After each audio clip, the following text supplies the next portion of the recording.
how do I know whether an Amazon PPC agency is actually strategic or just pushing buttons? And why is this such a good question that you should be asking is because most of the time what I'm seeing and the things that failed always, whenever we were managing accounts and whenever we were having a relationship with a brand, for example, we managed on a specific paper agreement that you actually have to sign and they actually have to sign, is that these are the services that we're providing and those services are really the things that we're providing. Now, what was always expected on our end, and especially this is something that I'm noticing in smaller brands, I mean brands that were doing under 100K per month or even brands that were doing less than that, is that if they are going to hire you, they are considering that you are their strategic partner, but they want you to be their strategic partner for as cheap as possible. And that's where the disconnect comes in, right?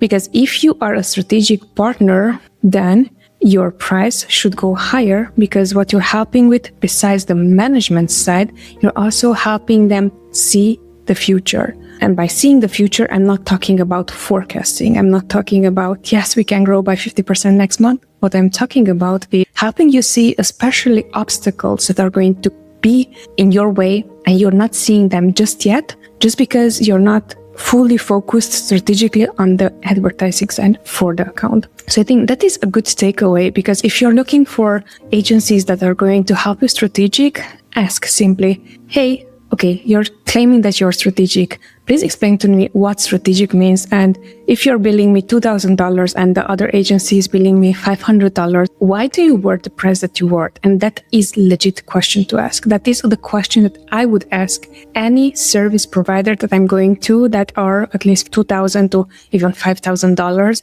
I would ask that because what is important for me is that I want to make sure that, especially in an agency setup, I'm not going to be only one cog in the system. But if I'm paying for strategic time, I want to understand what does the strategic time means, if it's worth my time. Because if it's not worth my time and if it's really buttons pushing and that's only management, I cannot ask for more than the cheapest as possible.